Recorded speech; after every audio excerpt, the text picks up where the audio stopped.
All right, what is going on today? So, today I got to chat with Matt Chima. He's a guy that I actually met through Instagram, and he is someone who's also starting a podcast pretty quick. He's starting up a YouTube channel, and he's just kind of trying to spread the message of the fact that people are able to achieve the things they want to achieve, whether that's financial, entrepreneurial, or whatever else it is. And that aligns pretty well with the message that I usually like to spread as well. So we're gonna jump straight into this video, but before I jump into it, please let me introduce myself. My name is Mark, and ever since I was a little kid, I've been dealing with my mental health and my journey. So I started this YouTube channel and podcast to basically just display my journey, but as well to chat with other people about their journeys and hear about their perspectives and any of the struggles that they've been through. So if you're brand new to this, that's the kind of stuff you can expect to hear about. And if you're not new to this, then thank you so much for supporting this notion, supporting this journey, and supporting the fact that no matter what someone is going through, they are not alone, and neither are you. So without further ado, let's jump into this conversation. And if you guys find value in it, if you find it entertaining, or if you just find it helpful, then please refer it to a friend that maybe is struggling, has struggled in the past, or just wants to carve their life into a better direction. My goal is just to help people understand that they're not alone and to push this positive message forward. So I'm just asking for some help doing that. Let's jump into this. I hope you guys enjoy it just as much as I did. And like I said, if you do find this stuff interesting, if you do like hearing these types of things, then feel free to subscribe, hit the notification bell, or check me out on any other social media. My handle will be right down here, and you can go and check me out there. It's at Mark D. Henny on literally everything. Bang, we are recording. What's going on? I am here with Matt Chima. You can find him on Instagram. It's at Matt Chima, right? Yes, sir. MATTCHEEMA? Yes. Wicked. Well, why don't you give yourself a little bit of an introduction? We'll jump into kind of like what we were just talking about with your project coming up. But just tell people, I just told them where they could find you on Instagram, but where else they could find you and what you've been up to, man. I appreciate it, Mark. It's a privilege to be on your show. I'm really excited for this. The reason why I think we even got connected in the first place was I saw that you had a podcast, and I saw that you were trying to speak your voice and make a difference out there, and I totally resonated with that. So I was like, man, I got to get connected with this guy. And then next thing you know, I'm on your show, and then I know that you're coming on my show next weekend, which I'm really excited about as well. So I got a couple things in the works. My name is Matt Chima. I'm born and raised in Vancouver, BC. And I'm running a financial company. I got a couple other companies that are in the works. You can find me on mostly Instagram for right now, but very, very shortly, we got a YouTube channel coming out, a podcast coming out. I got a little bit of inspiration from Mark. You got me a little bit excited to go and get into this space a little further. So that's going to be coming out very soon. But for now, you can definitely connect with me on Instagram and Facebook, and that's where you can find me at. Nice, man. And so what's if without kind of spilling the beans or telling people everything about it, because I want them to tune in for your first few episodes and really get a feel for it. But what kind of things will you be chatting about, if you don't mind me asking? Absolutely. It's going to be called Elevate to Excellence. And what the goal is with this show and with this podcast is we want to bring the people from around the city that are doing the most and that are following a different path than the path most traveled, and ones that have really, broken the chains and really made a name for themselves, people that are on the come up, I guess you could say. And I want to bring people from all different backgrounds, whether it's fashion or entrepreneurship, or somebody that's doing well in school, whatever that may be. I want to get different people for different backgrounds and different stories on the show, and get them to share their stories and get them to share the challenges that they went through in life. And hopefully that'll be valuable information for people to hear and get them into a better mindset, especially during this whole pandemic, right? There's a lot of fear out there. And so I want to bring people onto the show to hopefully give some inspiration to people that say, you know what, this person, similar background as me, they're a couple steps ahead of me in life. Maybe I really can do it. Maybe I can convince myself to get to that next path and to maybe go after that goal that I was always thinking about that I never really had the courage to go after. And so that's kind of the goal, is to bring people that are doing some really cool things and that are on the way to success, I guess you could say. And then hopefully that will lift the overall consciousness of the people and give some inspiration out there. So that's what the goal is. And I see you doing that with your show too. So I'm excited to be here once again. Yeah, man. It sounds like our energies are kind of similar that way. Like, I guess the purpose of what we're trying to do, if you don't mind me asking, like what between like, because if you're doing like finances, like I'm assuming you're helping people out with that. And now you're wanting to do kind of like this venture as well. What makes you kind of like want to aid people in either like achieving their goals or seeing them more clearly? Like what kind of makes you interested in that? I think for me, Mark, it's all been about, I'm grateful to have mentors in my life, and I'm grateful to be, blessed with some pretty good associations. I didn't always have that, but I'm at a spot now where I can say I have some pretty good influences in my life that have really helped me along the path that I'm on. And I really feel like that people don't always get that chance. And so the reason why I wanted to start this podcast is sometimes we look at somebody, right? Like you can read a book or you can watch a podcast or a YouTube show, and the person that you're listening to, these are wildly successful people, but they're 20, 30 years ahead of you in life. And sometimes it can be hard to resonate with somebody like that and relate to them and think, oh, well, I could be like this person, or I could be like that. It can be hard to find that person to really relate to when they're that far ahead in the game. Mm-hmm. And so I saw that there's sometimes that gap, there's that missing link between, here's where I'm at. There's nobody in my life right now that's really helping me in a positive way get to where I want to go. So this is hopefully like bringing people on the show that are not that far ahead in the game that you see on these famous entrepreneurs and successful people shows, but it's more of like people that are a few steps ahead. And so that's why I really wanted to do that. I've always had a natural desire to help people, and I saw that as I was progressing in personal development and self-help and the journey that I've been on, how much has changed me. One of the goals that I have is to just influence people and help people. And so I feel like that's been my calling for a while. And the reason why I haven't started it up until this point is probably a little bit of fear, and probably a little bit of like, I'm afraid of what people are going to think about me. I don't know what people are going to, say about this. I think it's a fear that a lot of people go through. And then finally I reached a point, I know you're on the 75 hard program, but when I did that a few months back, I was like, I'm going to do this because I want to help other people. And but before I can help other people, I got to make sure that I help myself. And so I made a promise. I said, if I do this challenge and I finish it, then I'm going to go and I'm going to start my online plans, my show, my podcast, the Instagram, everything like that. So now that I did it and I finished it, I got to keep that promise to myself, and then we're going to go from there and see how it goes. Beauty, man. And so like, in regards to 75 hard, like how did you hear about it? Have you been listening to Andy Frisella for a while now, or did someone like recommend it to you?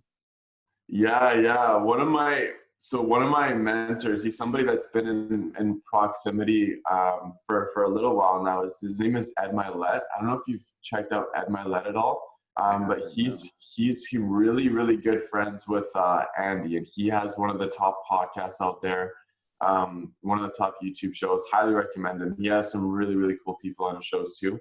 But Ed, he has a coaching program with Andy, and that's how I heard about Andy. They have something called the Arte Syndicate where they coach wildly successful entrepreneurs. Exactly. Yeah. Yeah, I've heard of that. Yeah. So that's something that eventually would be cool to get into, right? Once we get a little bit up there. But Andy, so I started following Andy. Andy came up with 75 hard.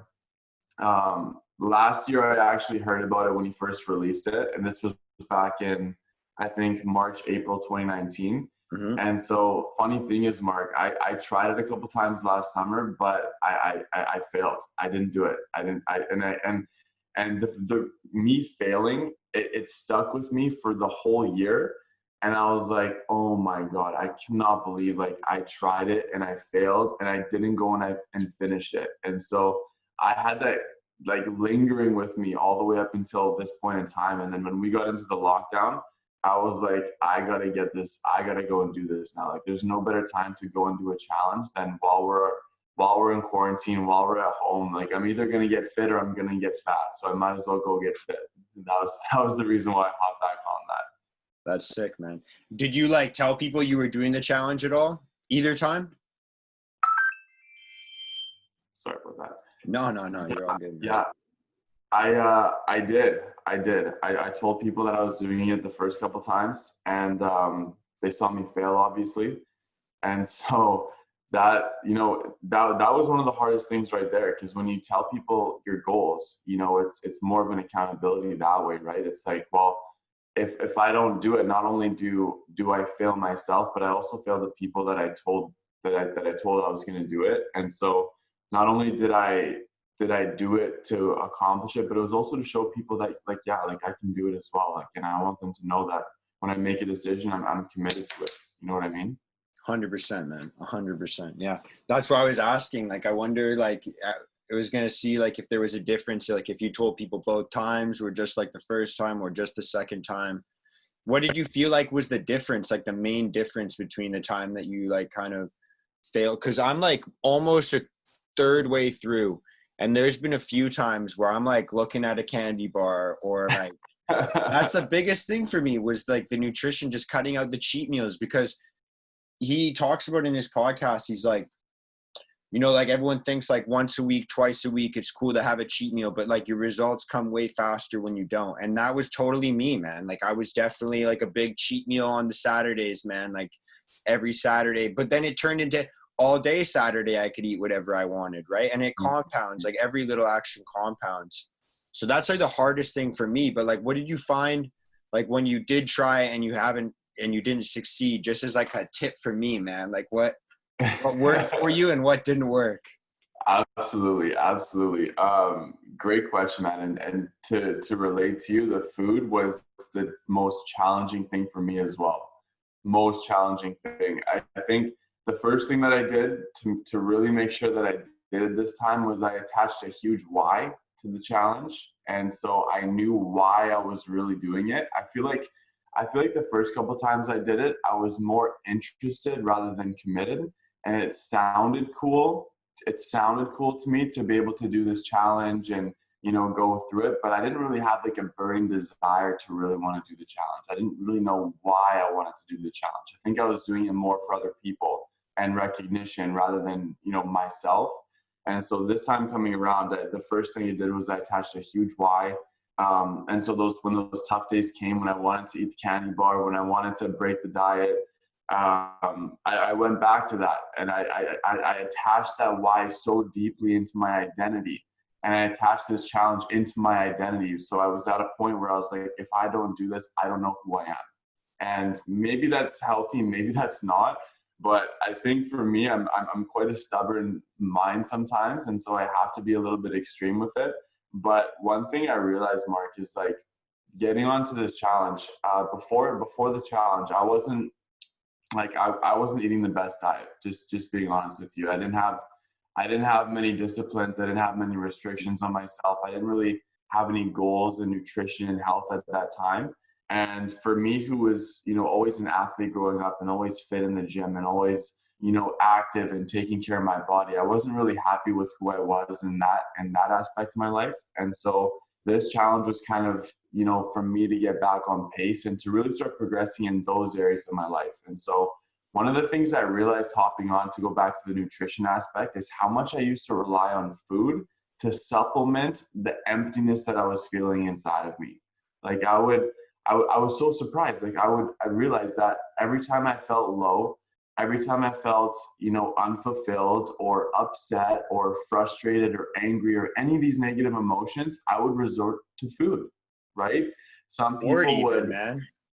When I get bored, just like bored, I have free time, I'm like, yeah, I guess I'll snack. Like, yeah. And if it's around and if I'm available, it's like, why not? Why not? Right. And then it fills that sort of instant gratification, that temporary, satisfaction. And we always know when we eat the candy bar or when we, whatever cheat meal it is that we like, we don't feel the greatest afterwards, right? We get it as we're biting and as we're, you know, chewing and eating it, right? And so me being on 75 hard, I honestly don't think, Mark, like I went 75 days doing anything in my life consistently. Like I don't think there's been a point in my time where I've done one thing every single day for 75 days. And so what that really helped me do, going through it, was getting all those outlets that I was using in terms of food, whatever it may be. I worked on those, and I was able to heal those. And now I don't rely on food to fill any sort of void that I may feel like is missing at that time. So that really helped me with that, to go through it. Like, I think when you reach the halfway point, it just becomes a part of your lifestyle, the 75 hard program. And you get to a point where you're like, I don't even want to fail. I don't even think about cheating anymore. I don't even crave these old cravings anymore. I think what happened for me was really like, I used to be somebody that didn't have discipline with food. I used to be somebody that wasn't plant-based. I went plant-based on it, and I still am plant-based. And coming out of the challenge, people were like, you know, you must be so happy you can eat meat now. You must be so happy that you can go and eat cheat meals now. And I actually didn't have a drink of alcohol or a cheat meal until at least 7 to 10 days afterwards, because I didn't even crave it. I don't know if you're at that point yet, but it'll probably get to that point where you're like, it's just not me anymore. It's just not who I see myself. So it was really an identity shift, and I'm really happy that I did finish it. So hopefully that's enough for you to be like, yeah, go ahead and finish it. Go ahead and finish it. How's it been for you? So for people that don't know what we're talking about, I kind of have the rules pinned up right beside me all the time. I've got it like literally 4 different sheets pinned up in my room so I don't forget to do anything. But it's a program designed to like develop discipline and accountability. If you haven't heard of it, it's from a guy named Andy Frisella, and he runs like the supplement company First Form. He's got his podcast, whatever. I'm just doing like a plug that nobody really cares about. But the rules that you have to follow every single day are: follow a diet to your choice. It just has to be structured and set to a goal. Work out twice a day for 45 minutes. One of them has to be outside. Absolutely no alcohol or cheat meals. Take a progress picture every single day. Drink a gallon of water every single day. And read 10 pages of a book every single day. And then if you fail to meet that criteria, you got to start over at day 1, and it's a 75-day program.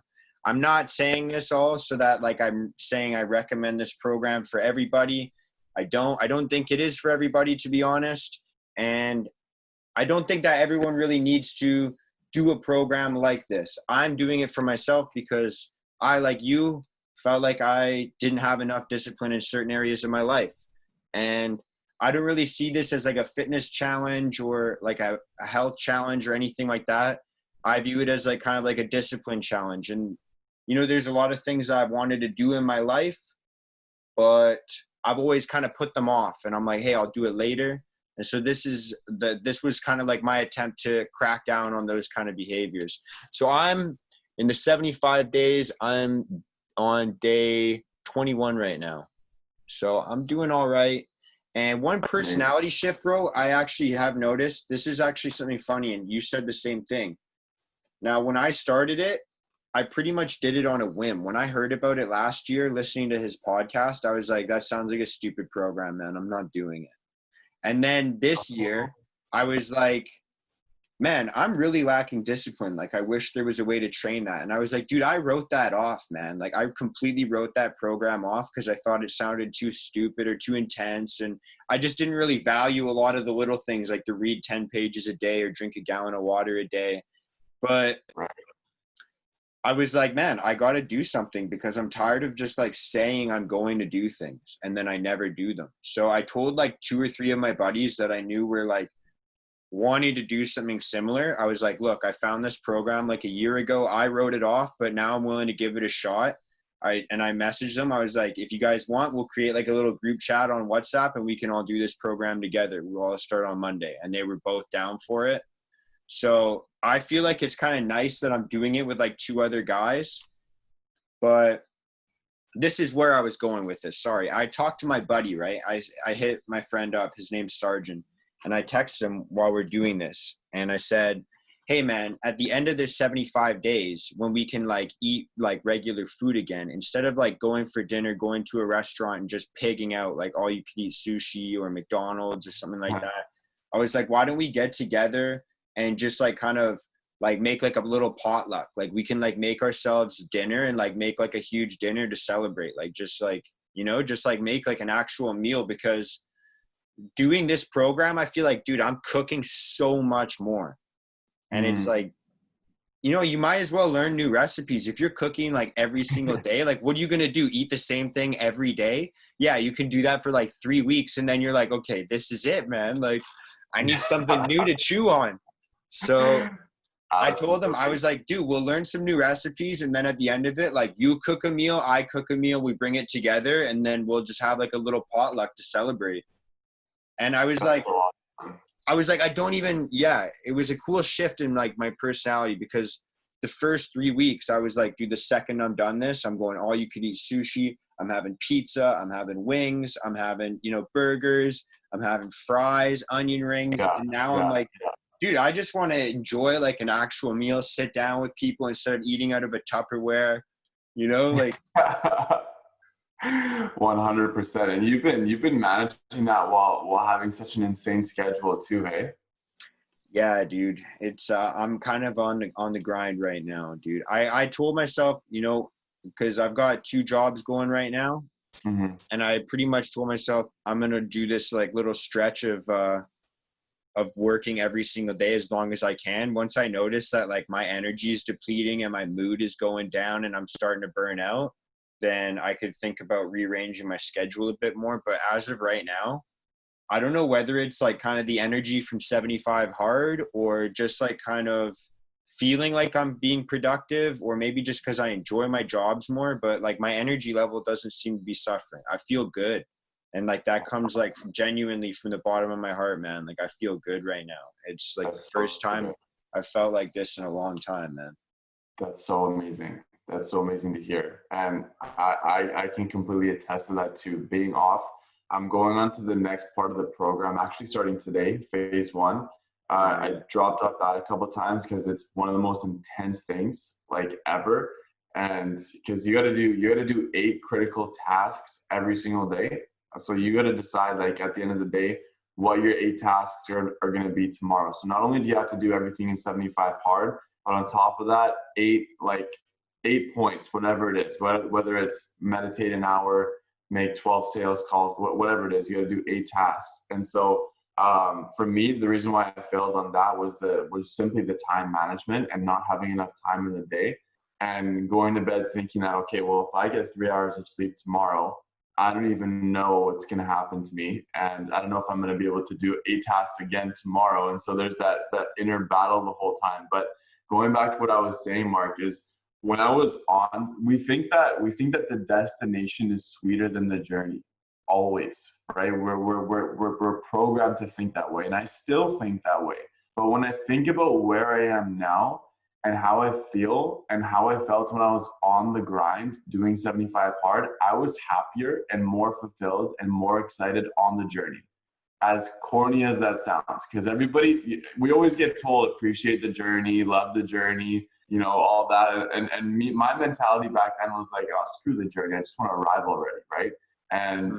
But that 75 really showed me that I was the most happy with myself when I was doing the things and progressing in all those areas. And so I just really learned to appreciate the journey now, and it's really helps my mindset shift. And I realized that while we're there was a quote, I think it was by Jocko Willink or somebody along those lines, and he said, "Discipline leads to freedom," and that really was something that I understood being on the 75 hard program, and how free you feel through the discipline actions that you continuously make on it. So it was just amazing. It was amazing.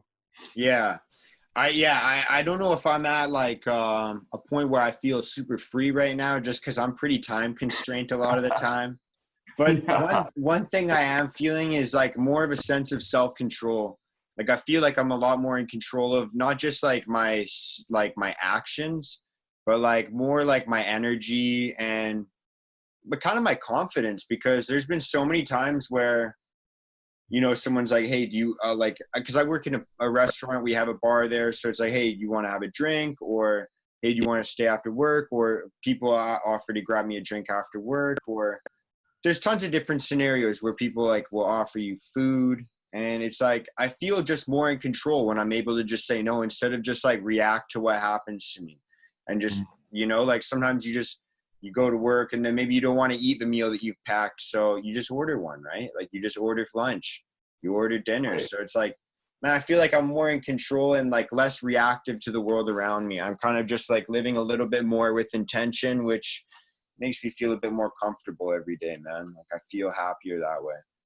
I'm so happy to hear that. Let me ask you this. When you get offered a drink or something that you can't do right now being on the challenge, and you say no, what's the reaction usually from that other person? Have you had any experiences where they're like, oh, like, you know? I've had it's maybe only like I'm on day 22, so it's happened maybe like 3 or 4 times where yeah, like say someone asks me to go for lunch or dinner, or like one of my friends, or even yeah, like someone at work. I've had a couple reactions, like depending on like the person that it is. A close buddy of mine has asked me to go for dinner, and then I was like, look, no, I can't, man. I'm on this program. And he's like, no, dude, I totally get it, man. I'll talk to you in a little, like, just let me know when you can go, and then we'll go out then. And I was like, wicked, dude, thank you. And then I've had people just kind of be like, what do you mean that program? And I would explain to them what it is, and they're like, why would you do that? Yeah. Like why would you do that? And then yeah, just that's kind of like the general reaction. I had one person just be like, yo, that's really badass. Like I had one person be like, that's really badass, man. Nice. So that felt pretty cool. But we'll see if I complete it, man. I'm not even a third into it yet. This is your first ever attempt at it? Yeah, but I've done something like I've done a couple things that were similar to this before that without even knowing it. So I say it's my first attempt at this, because all the other programs I had like either one rest day a week or one cheat meal a week. But I have done programs that are similar to this, just not like the full thing. Like this is like all in, man. Yeah. Yeah, it really is all in. It really is all in. It's cool. It's You got to cool. be on every day. Otherwise, like, dude, like my biggest anxieties, even though the food is the hardest part, my biggest anxieties in the back of my head all day is, have I drank enough water, and did I take my picture? Like I never take that picture. Mm, mm, 100%. 100%. I remember there was a couple of days where I went to bed and I literally had a nightmare and woke up in the middle of the night thinking that I didn't take a picture. And then some like, yeah, it consumes you. You're right about that. And I think there was a couple of days I forgot to end the day with the progress pic, but then I forgot that I take pics throughout the day. Like as I'm doing my day, like if I'm working out, I take a pic. If I'm, whatever it may be. And so I would forget to intentionally take a pic. And then I realized that I did take a pic, and then it's just a game sometimes. It's a mind game, but it's really cool. It's really cool. I remember, similarly to you, it sounds like you have some pretty positive reactions from your friends. Like there's certain friends of mine that are like that. Then there's certain friends of mine that are like, dude, screw it, just drink with me, right? And so there's a couple of times where I was at a house party, and bad idea to go when you're on 75 hard. Never do this, by the way. Okay. Yeah, I'm kind of I'm kind of aggressive that way. But sorry, carry on. Yeah. Okay. Yeah, and I was trying to stay away from all that, and it was one of my like good friends, and so I it was one of those situations where I had to go and show my respect, and then I get there, he's drinking, and all his buddies are drinking. They're like, Matt, you look great. Where have you been? I was like, yeah, You don't want to know where I've been. All right. Let's just leave it at that. I've been to hell. Yeah. And so they're like, well, fuck, come and drink with us. Right. So I don't know if I can swear on here. No. Yeah. Say whatever you want, man. I don't give a shit. Cool. Sounds good. We're just getting started then. Yeah. And then they're like, screw it. Just come drink with us. Like, have a shot. I was like, no, I can't do it. And being able to say no was something that I wasn't able to do as much in the past either. And like you said, like just kind of, reacting to your environment. And usually when I say no, I'm afraid of what they're going to think. I'm afraid of how they're going to react. They may see me in a different way. Oh, who's this guy? Who does he think he is? Why is he not, and why is he always trying to be different? But what I realized is that when I was true to myself and I said, no, I'm on this challenge, I can't do it, I thought it was going to be a negative reaction, maybe similar to you. And, but what it turns out was they were like, wow, like respect, like good for you. Like, I don't know if I would be able to do that myself. And I was like, well, it took me a while to get to this point, but it's something that I just told myself I got to do and I have to finish it. And so I was really impressed by some of the people that really do appreciate, somebody that's chasing their goal and striving towards that. So it was a good experience. Yeah, man. 100%. I was going to say I'm a little bit more aggressive that way, but I've just kind of been like thinking about it. And I was like, I feel like I was a little bit like more blessed in the sense that like my friends already kind of know that I don't drink very often, like anyways, just because, well, two reasons. A, I have troubles limiting myself with anything I do. I'm kind of an extremist that way. When I find that I'm enjoying something, I enjoy the hell out of it. So like if you give me a button to push that says joy on it, I will keep pushing that thing until it's broken. And so like that's kind of one reason why. The other reason why is like it's only fun for so long and then it hits me really hard. I get hit with a huge wave of like negativity, depression, anxiety, and it just kind of ruins my day for the next like day and a half. So I kind of came to that realization a couple years ago. I feel like everyone's got their own reactions to different substances, and some things that other people enjoy are not going to be things that you enjoy. It's just like a little bit different. So my friends kind of understand I don't really like to drink, so this isn't like a thing. But I feel like the food thing is more like what they're choked about, because they like me and my buddies like going out, having a bite to eat kind of deal, right? So yeah, totally. And for somebody that does drink, like I don't think I probably started drinking when I was, I don't know, 14, 15 socially, right? Yep. Coming out of middle school, going into high school. And I don't even think, which is really sad, by the way, like I don't think since I've started drinking socially, I don't think I went 75 days since I started without drinking. And that showed me like how much is just embedded into our society, into our culture. And getting off the liquor, not saying that I had a problem with it. I would drink when I would go out and socialize. Yeah. But just that aspect, Mark, changed my mood in so many ways, changed my energy in so many ways. Like being off substances like that, way more happiness, not waking up groggy, not taking a day and a half after you drink, like you said, right? Like it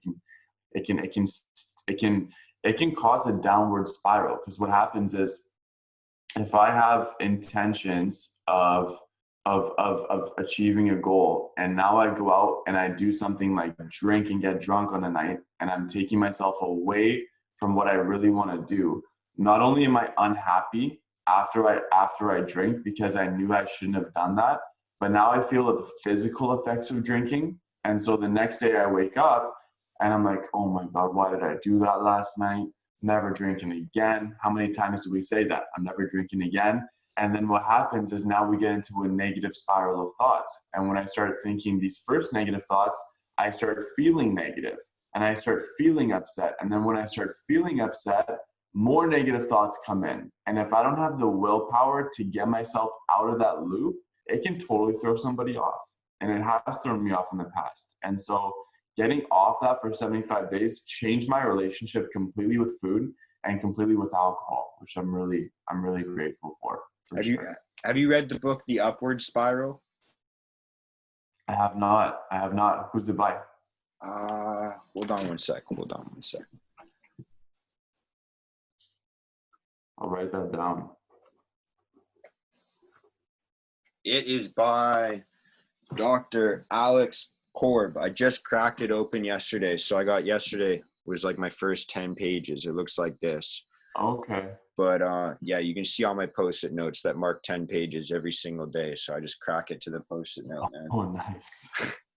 But Nice. this book, I'm 25 pages deep now. I'm 2 days into it, so I'm enjoying it quite a bit. But they does kind of talk exactly about what you're talking about right now. Is like, you know, for me, I wake up pretty anxious when I drink because I'm a little bit of a loudmouth, man. I'm a talker, right? So especially once I start drinking, my lips get a little bit more loose. There's less of a, I actually had a buddy that said there's kind of just a straight pipe from my brain to my mouth, dude. Like there's no filter. It just funnels, it just funnels it right out. So I always wake up and I'm like, oh God, what did I say to people, man? Did I embarrass myself? Did I offend anyone? Did I insult anybody? Like there's definitely been times where I just like definitely make an ass out of myself, man. So I always usually wake up. First thing I do is text my buddies. I'm like, who did I piss off last night? Like that's like that's like my initial reaction when I'm hungover.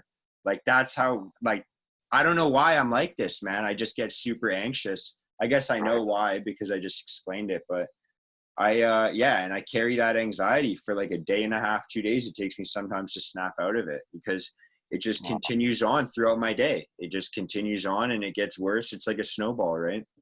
It is. It is. It's a dangerous snowball. You know, it's not health. It's not healthy, and it's not good to look at yourself in that negative light and to condemn yourself, right? And to hold yourself hostage in your own mind and just letting the mind take over. It's something that, yeah, I was at a point in my life too a few years ago when every single weekend we're drinking a lot, and we think that it's normal and we think that it's cool. And the reason why I was doing it was to be cool, right? Quote unquote cool. And then all of a sudden we start drinking for the wrong reasons. And when you're drinking for the wrong reasons, that's where some of those inner demons can really come out. And I definitely went through those anxiety moments waking up as well. Like I don't even remember parts of last night. You know, I don't even remember this conversation that I apparently had with somebody. Oh, yeah. And yeah, you know what I mean, right? And it's like, wow, like is that really what I should be doing? Is that really what, you know? Not saying that you can't have fun, but it's the question is why. The question is why. Why are you drinking so much? Why are you partying excessively, right? Is it to really have fun, or is it something that you're trying to unleash from yourself? Something that you're trying to maybe get away from in yourself, Yeah. and the self-realization, I guess. Yeah, dude. And I think like in my head, the another thing that I realize is like, you know, sometimes like it's really embedded into our culture, like you said. And it's not like I'm sober, bro. I'm not out here trying to preach that like you shouldn't drink. I just know myself, right? Like I just know myself. And I know the way that I drink. I know the way that I am with anything that I like. I just, like I said, I will smash that, right? Like that is how I am. And so I try and just kind of space out the times that it happens, right? And then the other thing I think about is like, man, sometimes I am just going to get a little bit rowdy. That's just how I am, bro. It is. I just like high energy. I feed off of it. I really enjoy it, dude. I really do enjoy it. I thrive in high energy situations sometimes.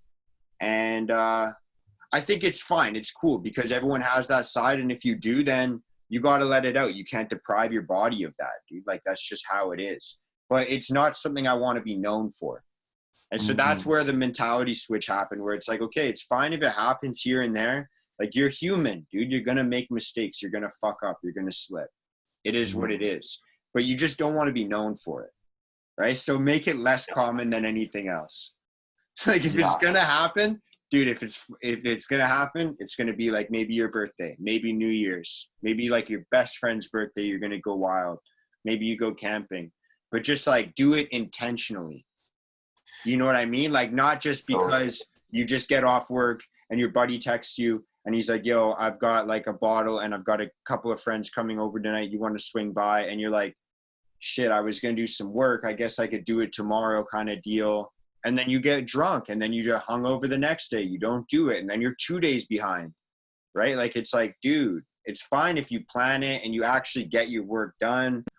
Mm-hmm. But I just find with myself, like, those are the times that I get choked with myself, is if like I just kind of get roped into it, I feel like.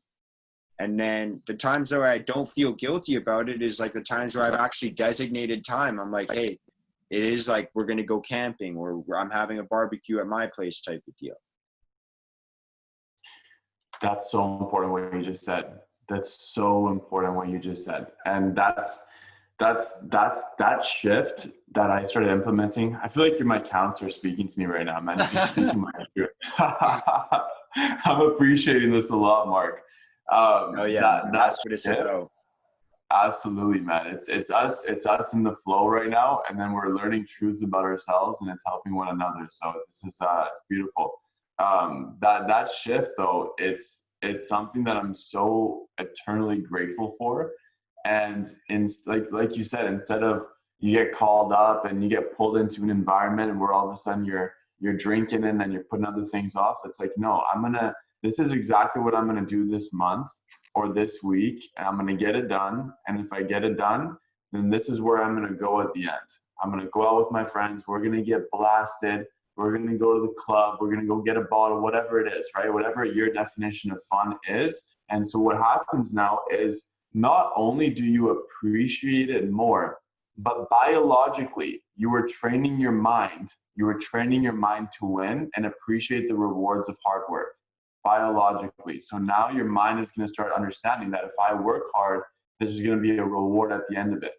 And so now when you set a goal, you're more likely to finish and accomplish that goal because your mind is taught that there's going to be a reward at the end.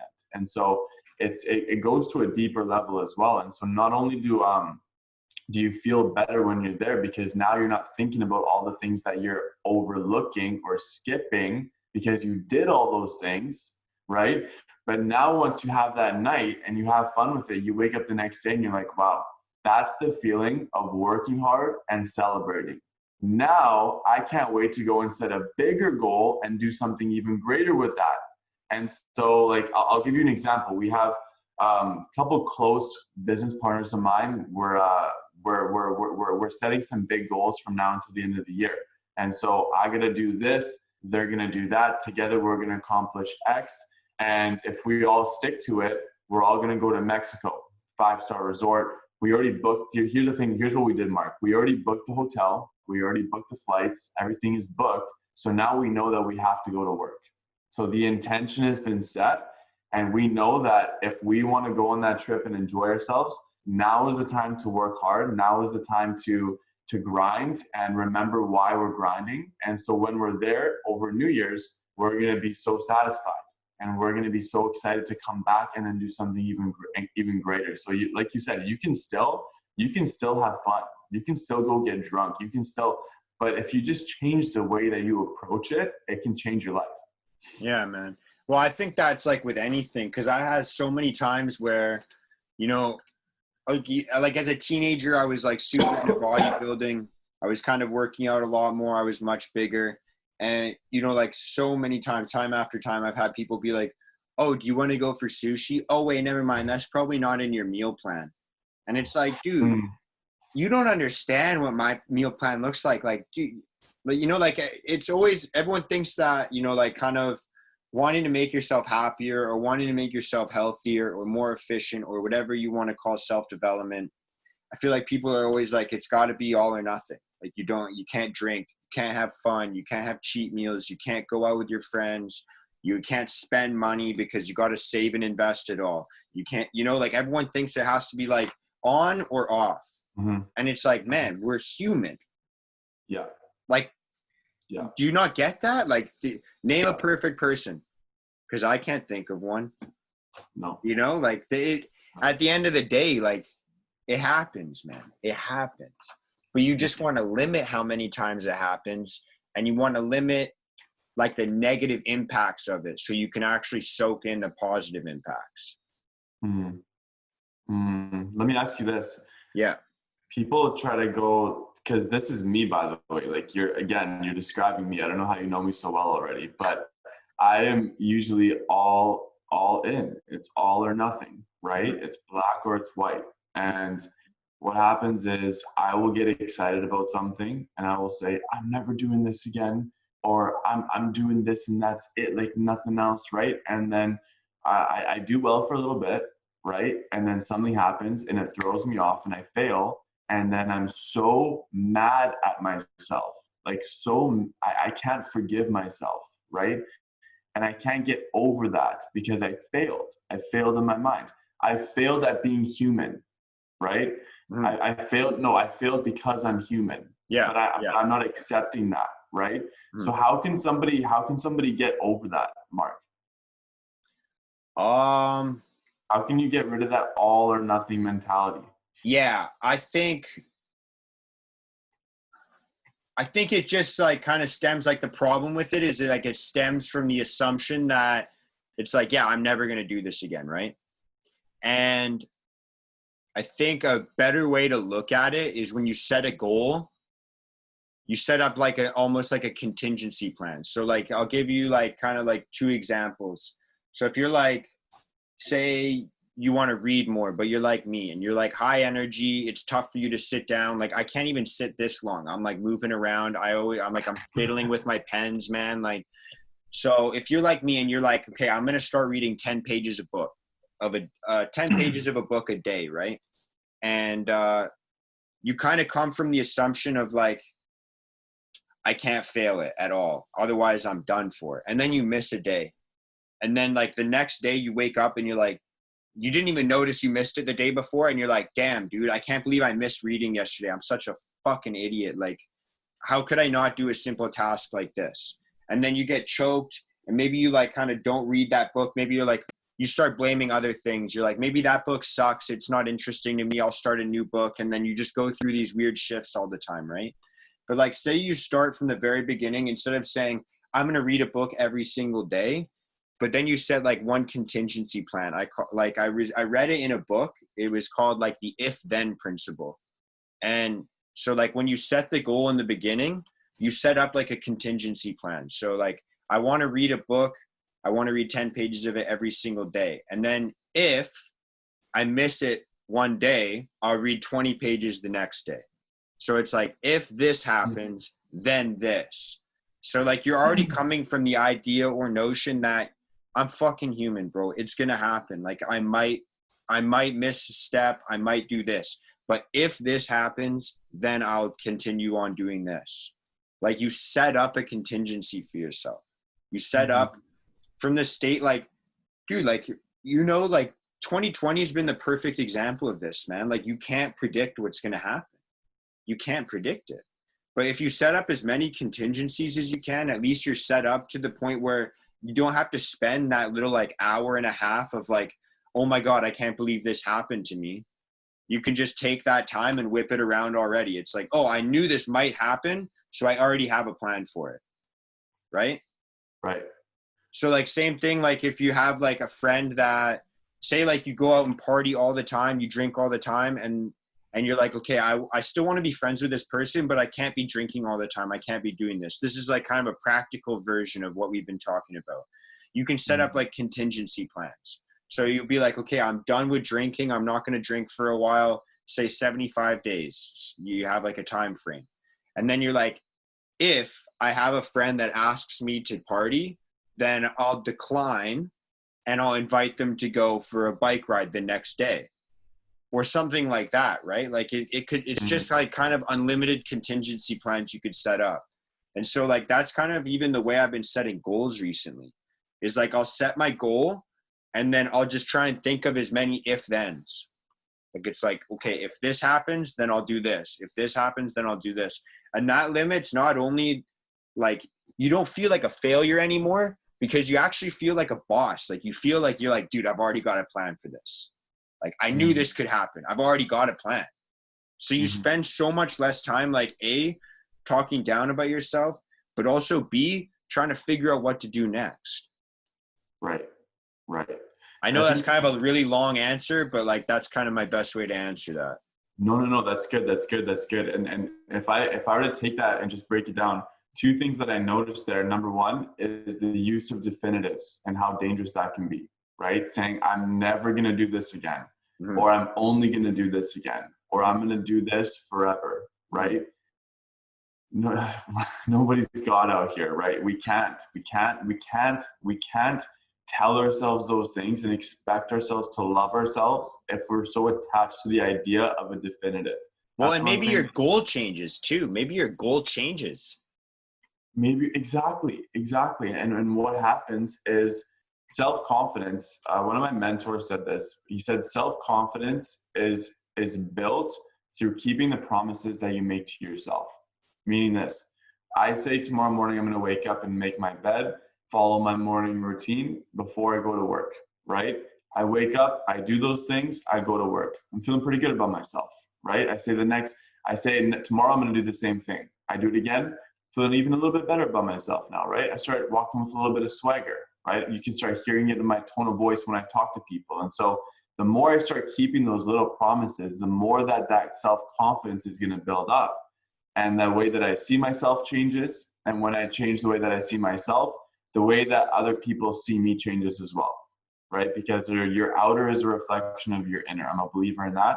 So one thing is using those definitives and how dangerous that can be to your self-confidence. Because now you miss a day, you're like, oh my God, I said I was never going to do this again. And then it can create that spiral. Second thing I noticed what you said is what I noticed actually is the level of preparation that you do, right? I noticed when you pull out your book, you have the tabs for your 10 pages because you've thought about it, right? You've set yourself up for success essentially. And I think that is so important. What do you think preparation has in terms of level of influence on achieving goals? Because I noticed the level of preparation you have and the attention to detail. And that's something that I have noticed when I implemented it into my life has helped me immensely with achieving my goals. Yeah.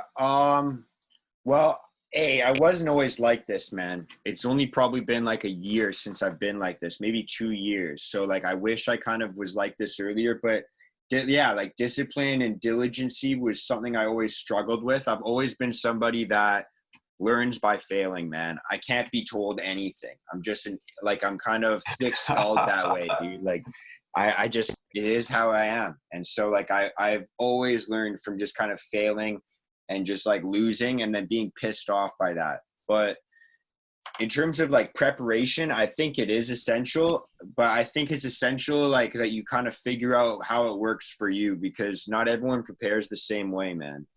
But for like, I'll bring it back to 75 hard just because it's easy for me to kind of think about right now. It's like the forefront of my mind. But there were certain things that I didn't prep as much. Like things that I knew were going to be easy, like my workout routine. I pretty much just continued the same workout routine and then just doubled it. So like I just like kind of do like a couple workouts because working out for me is easy. I already know the benefits of it. I've already been doing it for a long time. So it's kind of already concrete in my schedule. Like I've already carved out, like I have a gym membership. I have the time carved out and I've already seen the values of it. So it's easy for me to motivate myself to do it. It's a habit already. But the things that I had to prep the most were the things that are hard for me, right? Like, it's like, I suck at sitting down this long. It's really difficult for me to sit down and sit still this long. And then to stay focused and looking at the same thing, like, it's so tough, man. So I was like, I'm going to lose track of like how many pages I've read that day. That's just how my brain wanders. Like I'll be halfway through a page and be like, have I read too much? Have I read enough? Like, and then I'll go back and start counting them. And then it's like, dude, you spent 40 minutes counting pages, bro. Like, that's just stupid. So like 3 days before, I stacked all the books. I counted out, 75 little like Postit Notes. And I just put them every 10 pages on the books that I'm reading.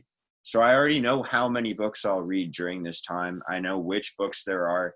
because I don't want to think about it. It's already something I hate doing. I'm not good at it either. And that's probably why I hate it. So it's like the less effort I have to put into this and the more automatic I can make it, the better. So that's the way I view preparation, is trying to get things to be automatic, like just so that you don't have to think about it. Like the workout's automatic for me. The diet, mostly automatic. I just have to keep doing what I was doing in terms of meal prepping and Tupperware. It's just basically Groundhog Day in terms of food. But the water, the picture, and the book, I had to prepare certain things.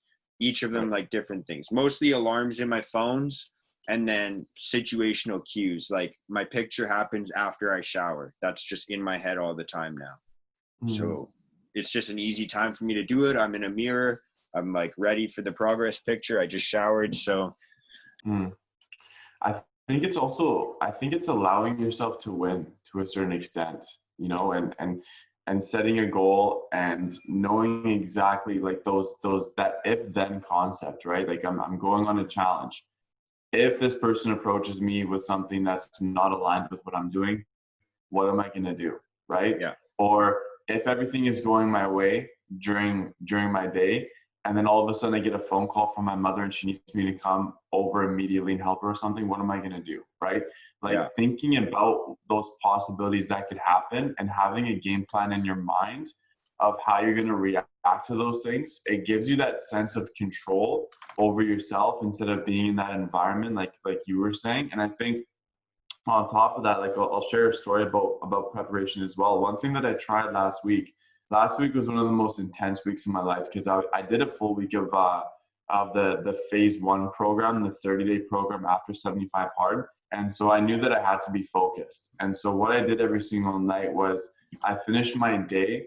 I do my nighttime routine. I do some stretches. I have a journal that I write and I ask myself some questions and I review the day and I relive that day and I see where I could have gone better, what I liked about it, what went well. And so I just kind of wrap everything up.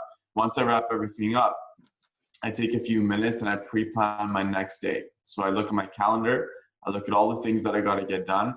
I chalk it all in. What I was doing to end the day last week, because I knew it was going to be an intense week, is I started chalking in everything into my calendar, all the tasks that I had to get done hour by hour.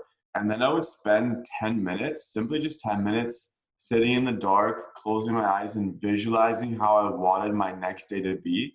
And so I visualized myself waking up in the morning and what I would do when I wake up. And I got crystal clear with the details. And I don't know what it is, if there was some pull inside of me or just the fact that I just simply visualized it. But when I woke up, I simply had to just go through the motions and live my day. And it was exactly how I envisioned it to be many times. And what I found too is there's certain points in the day where I'll be working so much and I start to drift. My mind starts to go somewhere else. I get fatigued.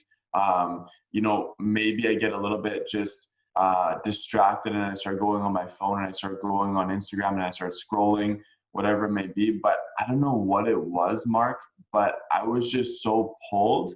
I was so pulled by something else because I think I took that time to really visualize and really plan that when I was getting off track, I knew that I had to go back on track. And I feel like my mind subconsciously helped me get back on that. And so like that just shows you like what the level of preparation can really do if you're willing to take those extra few minutes and pre-plan your day. If you're willing to take those few minutes before you go to bed and instead of just passing out, reading a book or visualizing a little bit or getting off the phone. And it's those little disciplines that if you maintain over time can dramatically change your life. I truly believe that. Yeah, man, 100%. I'm a pretty big I'm a pretty big supporter of visualization. That's what I'm trying to say. But when I started doing like cardio in the morning, one of the ways I used visualization was basically like, I didn't want to go for bike rides, man. I hated cardio. So I would drive the route that I knew I was going to go and just think about, what I was going to be looking at while I biked around. And I'm like, this is the route that I'm hitting tomorrow morning in like 8 hours or whatever. And so I would literally just drive around the route and visualize myself, like how I would take the corners and like literally like where my bike would be on the road. You know what I mean? Like that's Wow. where I was doing.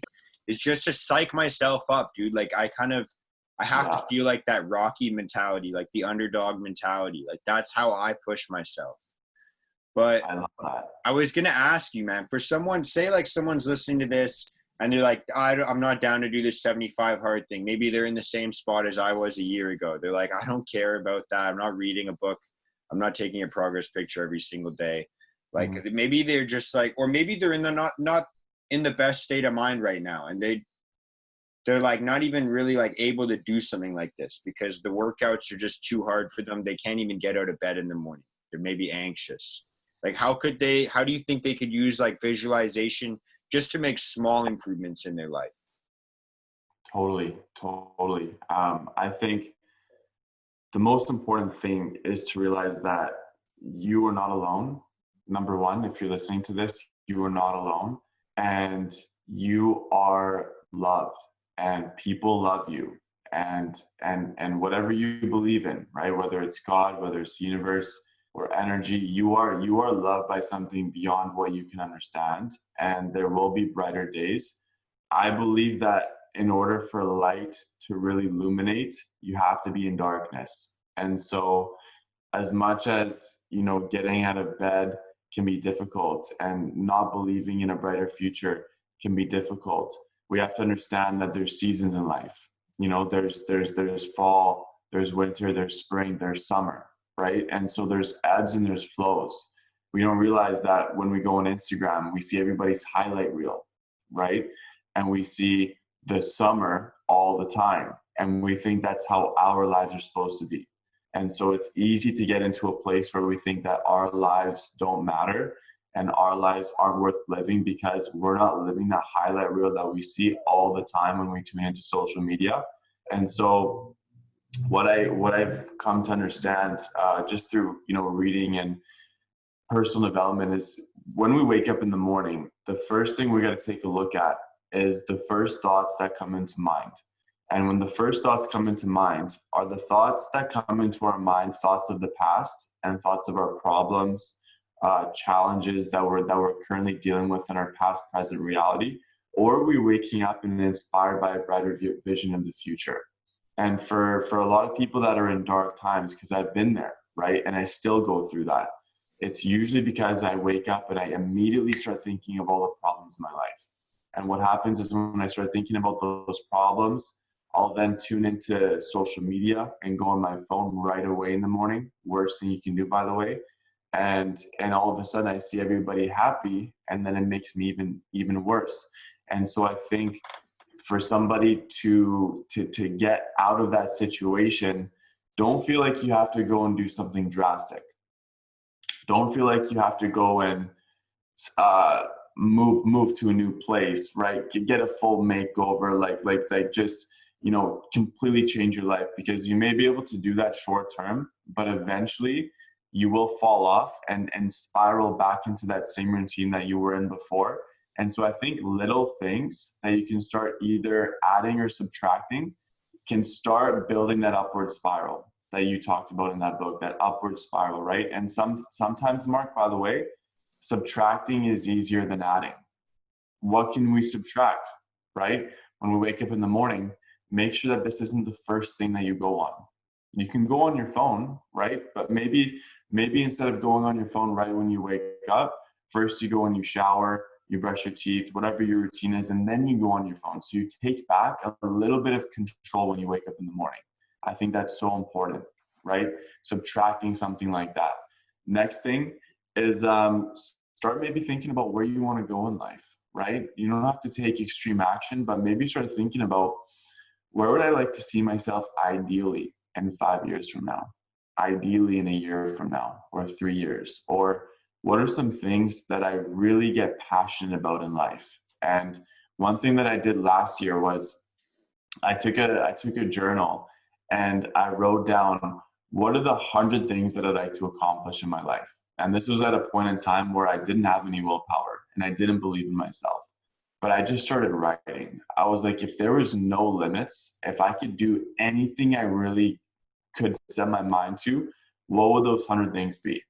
And I started writing those things down. And I'll tell you, by when I first started, how I felt versus how I felt when I ended, I finished that feeling excited, feeling a little bit of hope.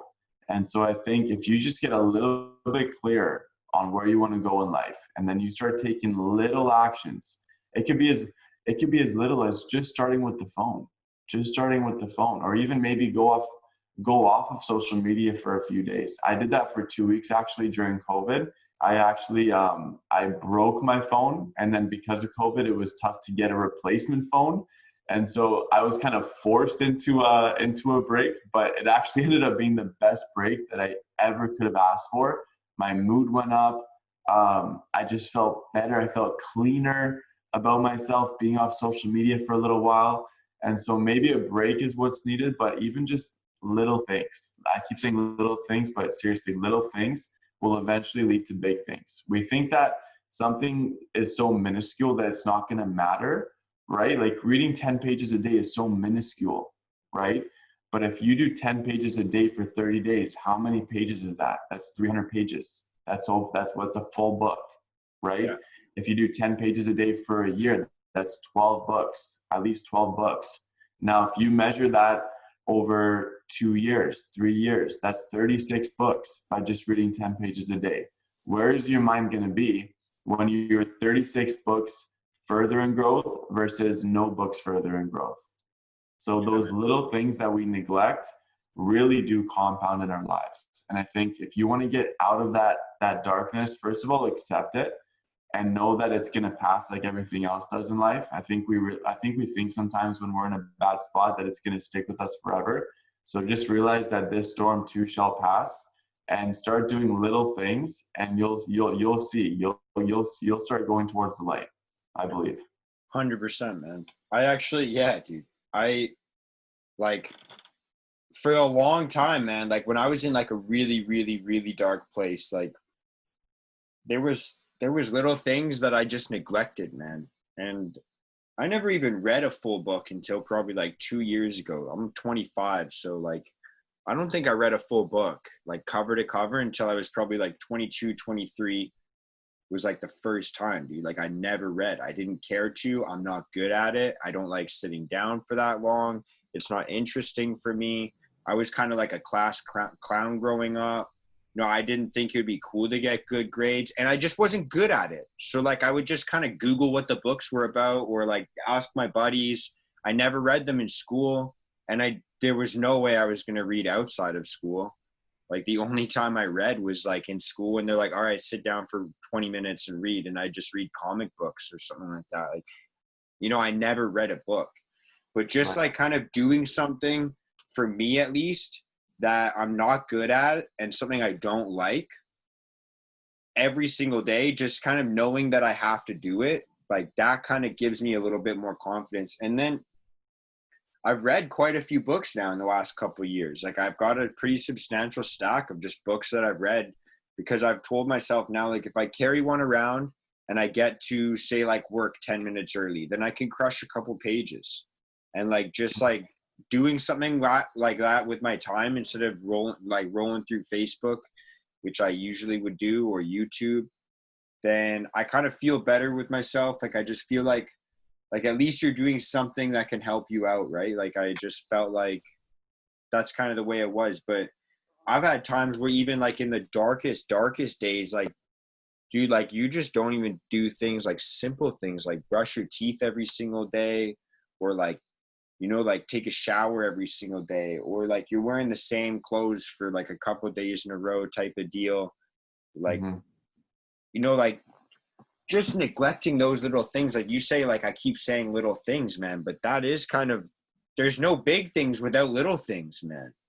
Yeah. Right? Like, and it wasn't until I realized that I was like starting to crack down on myself. I'm like, dude, you want to be someone who's confident, yet you can't even like make your bed in the morning. You can't even take care of yourself. Like you literally can't take care of yourself. You're not brushing your teeth properly. You're not like kind of showering properly. You're not maybe like paying attention to getting your hair cut. It's been a few months since you've even got your hair cut or you shaved. Like You know, there's so many different ways you can slip up. I'm just trying to name as many as I can think of, but like maybe for some people it's their diet, maybe for some people it's like, yeah, man, you can't have the big things without the little things. Like I just felt like I was like kind of like a shell, man, until I started taking care of myself that way. Yeah, yeah, it's dangerous because when those that's exactly what I do when I'm feeling low. The last thing that I want to do is the good habits because I want to abuse myself almost, and I don't feel like I'm worthy. One of the biggest limiting beliefs that I still have up to this day, from being a kid and playing competitive sports and having a dad that was tough on me, right? And we have a very interesting relationship, is I always had that belief that I wasn't good enough and I wasn't worthy enough. And so it was for me, I would always get on a good path, and then that thought that I'm not good enough would get in the way and prevent me from getting to that next level. And then all of a sudden the downward spiral comes. And then the downward spiral comes, I stop doing the good things like reading the book, brushing my teeth, making my bed, just the little things like that. And then it gets into a worse spot. But I think being able to openly ask ourselves, how did I get into this spot? And why did I get into this spot? Did I really get into this spot because that person called me an asshole, or something didn't go my way? Did I really get there because of that, or did I get there because I had an underlying belief that I really wasn't enough, or that I'm really not a confident person? Like what was it in my environment that triggered something that needed to be healed in me, right? And I think those moments are beautiful moments if we allow them to be, for us to heal ourselves, and coming out of the dark times, knowing what it was that got us there and being conscious enough to prevent ourselves from getting into that same place next time. Maybe it's not going to be the same place. Maybe you'll be in a different place where it's darker, but it's allowing you to go to work on that inner self. Yeah, man, 100%.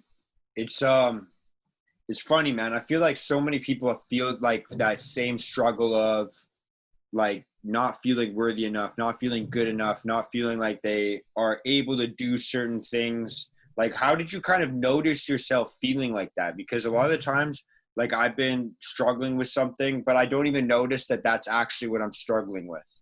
I'll think that it's the other things that it's impacting in my life. So like, how did you kind of realize that like, hey, you know what, wake up a bit, like dude, you don't feel good enough, like you're like for some reason you don't feel worthy? Like how were you able to identify that? Great question. Great question. I think it's tough because when we realize how trapped we can be in our mind, it's the mind is a very powerful servant, but a very dangerous master.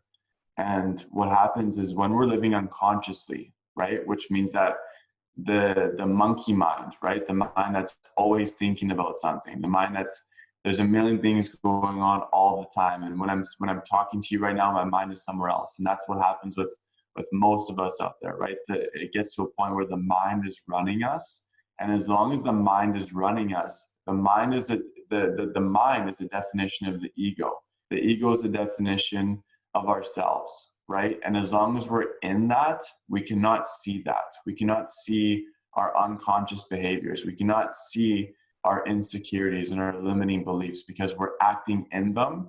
We're not taking a step back to look at them. So I think it's being able to accept yourself for who you are, look at yourself objectively, and ask yourself, why did I get mad? Why did I get mad when he said that to me? Why did I get mad when she said that to me? It's being able to start thinking about what we're thinking about, and being almost critical of our own thoughts. If you catch yourself in a moment, any moment, we could be making our bed, driving to work, making food, and all of a sudden we feel emotions and feelings of anxiety or anger or agitation. That is a perfect opportunity to learn about yourself and ask, why am I agitated right now? Why am I frustrated right now? And if you can start asking yourself those questions, the quality of life is based on the quality of questions that we ask ourselves. Because when we start asking ourselves questions, we don't realize the mind is a very powerful tool. And when we ask ourselves those questions, we're starting to guide the mind, and instead of having the mind guide us, and now we can start going and finding those answers, right? But it does take a certain level of courage and bravery to be willing to go inside. I know people in my own family that have lived 40, 50 years and still aren't willing to go to work on themselves, so it is a very difficult thing. What do you think about that? Yeah, man, I can definitely attest to that. Whether they're people in your family or people that you meet, there's so many times where I think like the most common way to explain what you're saying is when you hear someone that just says, like, oh, sorry that I reacted this way. That's just how I am. Or like, sorry that this is like the way that I was acting. That's just how I am. And it's like, man, that's not really how you are. That's just how you've let yourself become, or that's just how you've like kind of trained your brain to react, right? Like that's just like your brain likes to run like the way that it's run before. It's more efficient that way. So if you just allow those actions to continue going, then that's just how your brain's going to train itself to do it. Like it's like a runner that runs long distance. If you ask them to sprint, they're like, what do you mean I run long distance? Or vice versa.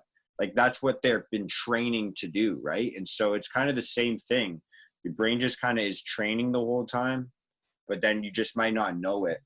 But I find myself the exact same way, man. Like I find like any time that I look back and like I kind of have been able to, when I'm able to do this, obviously I'm not able to do this every single time, but when I am able to, look back and say, well, why in this situation did I kind of feel attacked? And then for me, when I feel attacked or when I feel vulnerable in a social situation, I'll like kind of overcompensate for it. And that's where I end up making an ass of myself, right? Because then I have to make myself look like I wasn't vulnerable. And so when I am able to look back and say, like, why did I react that way? Because I didn't like it. Or why did I let that person get under my skin that way? And then I think about like, well, what they said, it didn't hurt me because they said it. It's because I already thought that. And when I heard that, it felt like validation. And that's where the issue was for me. Does that make sense? Or did I just break up because I got a notification that my Wi-Fi sucked for a second? You broke up and it got a little bit slow-mo, like a nice, deep slow-mo voice, but I did hear you. I did make the most out of what you said. All right, if I need, I can switch my Wi-Fi, but if that happens again, let me know. But yeah, that's kind of the way I view. Is it happening right now? You're good now. Okay. But that's kind of the way I view it, right? It's kind of, yeah, it's definitely a skill that you have to develop. I think it's really difficult to be able to reflect on your actions, and it's also difficult to kind of think that you might be the one at fault, especially when you really think that you're the right one. You're the person that's in the right. So it's kind of a tough thing to do that way, because our brain, our ego tries to protect us from actually seeing that in the first place, right? Like when you leave a situation, you think, oh, that guy's just a dick. But it's like, was I maybe the dick? Or like, did I react or perceive him being a dick for some reason, even though he was just joking or he is my friend?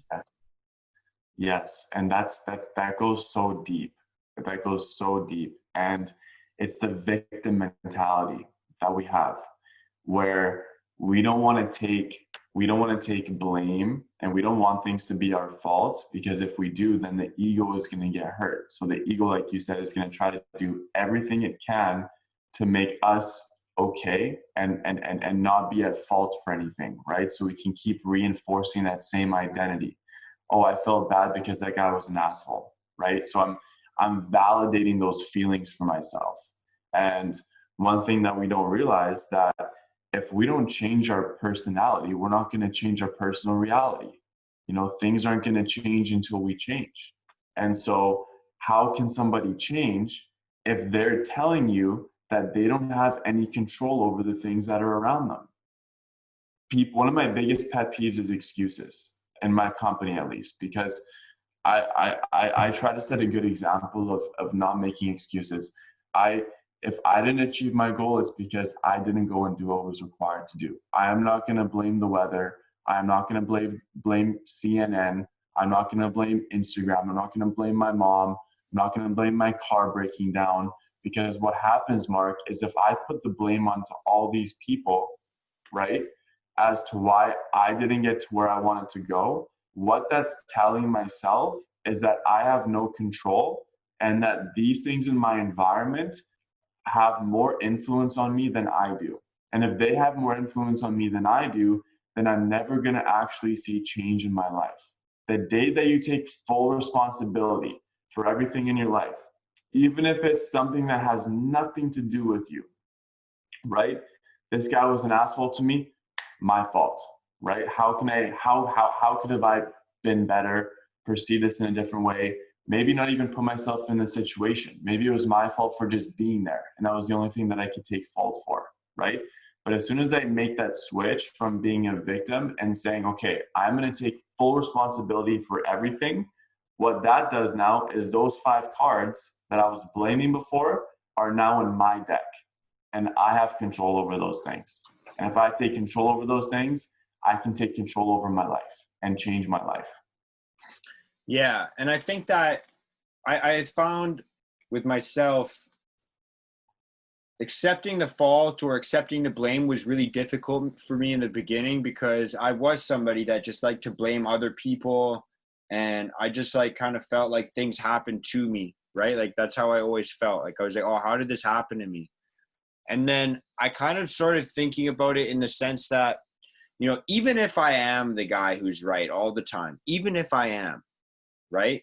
Maybe I am. Like perhaps I'm just like born the perfect person. Maybe it's possible, right? Wouldn't that be nice? Perhaps there's some benefit in just looking at the other side of the coin. Perhaps there's some benefit to just, I know I'm right, but what if I was wrong, and how could I have improved? Right? Like that's kind of the way I started to trick myself into thinking this, until I realized you're not right, man. You're barely ever right. Like that's just how it is. Like I said, I learned from failing. So it's like, why don't I just take the approach that assume that I can do things, do it, and then fail at it, and then be like, shit, I guess I was wrong. And then just start to think from there. It's like, okay, you were wrong, or maybe you could have been wrong, but like, how is there any way that you can learn from this? Because at the end of the day, it happened. Like, and you can either look at everything that happens to you and be like, damn, that sucks. Or you could be like, damn, that sucks, but how could I ensure that this doesn't happen to me again? Or if it does happen, it impacts me less. Like, how can, you're already hurting. So like, try and get something good. Like, you know, like claw it back from like whatever is hurting you. It's like, dude, you're already hurting. Like the negative is already there. It is what it is. Like you're already getting the negative. So try and pull something nice out of it, right? Like it's like, well, how could I gain any value from this? Right, right. And I think that comes from a desire to learn. If we accept that we want to learn and we want to grow as a human being, then we have to realize that we have to give up everything that we know and everything that we perceive to know. If we're always right, then what would be the point of learning? So it's going from that mentality of, I don't care about being right, but I care about finding out what's right. And most of the time, that's not going to be my truth. It's going to be someone else's truth with more experience, with a different perspective. And it's so important. It's so important. And wanting to be right and wanting to be heard and wanting to know, it all comes from the ego wanting to be safe, right? And it's in those negative situations where the ego gets more inflated because it's been challenged so much that it's overcompensating, like you said, right? You overcompensate for some things when you're hurt. And what that really shows you is that there's something in there that hasn't been given enough attention to, that hasn't been worked on. And so it's just a continuous process of like, if you look at it like a statue, like you're always chipping away at the rock. You're always chipping away at the statue, and you're making it look more of a masterpiece. And I think over time, if we keep chipping away, we'll end up with something beautiful at the end of our lifetime. And so I think just being willing to chip and being willing to make progress on that, not letting it get sandy and get, rusty and dirty, but willing to go to work on that in whatever way that you can. Yeah, man. And I think that I just had this weird thought. I've never thought of it in this way, so I'm still trying to form this right now, so bear with me. But I feel like when you said it comes from a mentality of learning, and I feel like whether you want to say learning or growth or development, whatever it is, like if you are seriously at a point where you're like, hey, I've done like all I can do, like I know everything I need to know and all my actions are just and everything's like golden, like that's pretty much like when life's done. Like so you're telling me you've hit the destination? Like, is that what you're saying? So like, it's almost like that hunger for either like, yo, tell me how I'm wrong. Like, what more can I learn? Like, how can I juice more and more? Like, that is the journey you were talking about earlier. I used to work with a guy actually who would say, don't ever tell me you're giving 100%, because at that point, you're almost useless to me. That means you can't improve. Like this isn't your 100%. Whether it feels like it or not is another story, but this is not your 100%, because if it is, you're done growing, you're done developing. And that's not what we need right now. We need to grow. We need to develop. Wow. Like that's what he would say to us. We would be like, it was a sales environment. He'd be like, why aren't you doing this? Why aren't you hitting this goal? Why hasn't this been met yet? And you're like, well, I'm doing like 100%. This is all I can do. He'd be like, well, then what can I help you with? If that's all you can do, like, why don't you just admit that there's certain ways you can grow? And it forced us to admit, like, okay, you know what? I could be more diligent with my phone calls, or maybe I'm not saying the right things, or maybe I'm not listening properly, or maybe there's any like unlimited factors of how you could develop. Like, just to assume that you've already nailed it, like, yeah, I already know everything, I'm good. It's like, okay, then you're done developing. Well, yeah, exactly. To everybody listening to this podcast, I come across the odd person one time that says, oh, I'm satisfied with who I am. Like, I don't need to learn more. I have an okay life. Like, I'm okay, right? And whether you want to actually say that or just admit the fact that you're telling yourself that in your mind and you're not saying it out loud, what happens when the growth reaches its pinnacle? What happens after that? Death. After the decline starts to come. When you reach the peak of growth, right, then comes the decay. So if you're not growing, you are dying, right? You see this little plant over here? This is my new friend. I actually just got him a few weeks ago. The difference between me and him is that I will get in my own way. He is never going to get to a point and say, oh, I think I'm tall enough. I think I'm going to call it quits now. A plant isn't going to say that. What is a plant going to do? A plant is going to grow to the highest that it possibly can. We as humans have the curse of being able to get in our own way and stop growing, because we have that ability to critically think and analyze and observe ourselves, right? It's also the biggest blessing if we know how to do it properly. But I think looking at nature, right, and saying, well, a plant, a tree, right, animals, they're always going to try and perform to the best that they possibly can, grow to the maximum level. We can learn from that as human beings and realize that we come from nature as well, and that it's our duty to evolve. It's not only our duty for ourselves but the people around us to become our best version. That's one thing that I'm obsessed with right now, Mark, is chasing my potential and seeing what I'm really made of, and knowing that there's going to be a shit ton of mistakes along the way, a shit ton of failures, a lot of tears. I cried on 75 hard, man. Like, there was a couple moments where I was like, it was early on. It was either day 7 or day 17. I can't remember. It was a 7 though. And I go to bed and I'm about to fall asleep. It's 2 a.m. It's later than usual. And I was like, you gotta be fucking kidding me. I didn't do my second workout. I get out of bed and I go on my damn walk outside. at 2 a.m. in the morning. And those are the moments that I'm eternally grateful for, though. I don't remember the easy days being on that challenge. I remember the days where it sucked, right? But I remember the person that accepted the suck and went through it, and I fell in love with that dude. And that helped me build a good relationship and a good identity. Yeah, man. 100%. Man, yeah, I always get like that little thing. I haven't experienced that yet, man, but that is insane, dude. That is so sick that you actually did that and you have that story to tell, man. That is so sick. The only thing I've had like similar to that, I'm not gonna like show pictures of it or anything like that. I don't know if you saw this the other day on my Instagram, bro, but I shot a nail into my hand. I work in construction during the week, for people that don't know. I shot a nail through my finger, and I guess I could show the x-rays because that's not like that bad. I don't think I saw this. Yeah, it was pretty unreal, man. Here, I'll show. Like, I just don't want to get like too graphic and have people. So like, if you don't like things and you're just watching a video, you want to look away. If you're just listening to the podcast, you're safe. But like, that's the x-rays there. I just shot through my finger, like my middle finger there. My. And so it sucked. I had to go to the hospital. Holy shit. Yeah. And so when I'm sitting in the hospital, bro, I couldn't do my reading. So I was kind of stressing about that.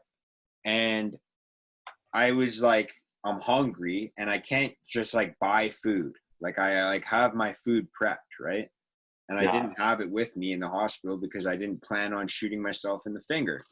So I did like as much as I could do. Like while I was there, I wasn't able to like measure how much water I was drinking, but I was slamming as much as I could. And I remember sitting there thinking, dude, you still have one more workout to do. Like I was sitting in the hospital getting like injections into my hand to numb my finger so that they could pull this nail out. And I'm sitting there thinking, you still have one more workout to do. Like, what are you going to do? Like, wow. I was like, what are you going to do? Because I had planned on going to the gym with one of my buddies after work. And it's like, good luck grabbing anything right now. Like my finger was so swollen that day, man.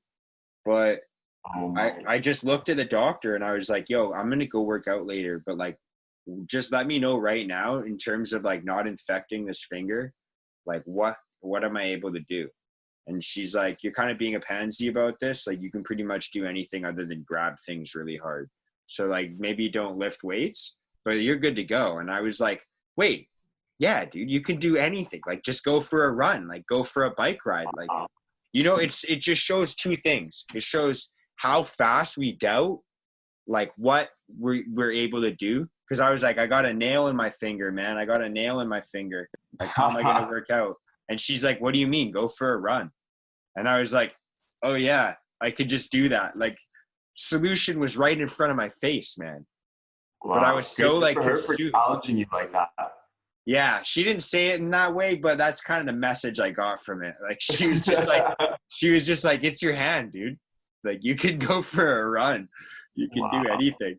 But the other thing is like, yeah, it just kind of, yeah. So I guess it shows you that like sometimes you just like get blinded by the issue and you're not even focused on like what the actual opportunities are.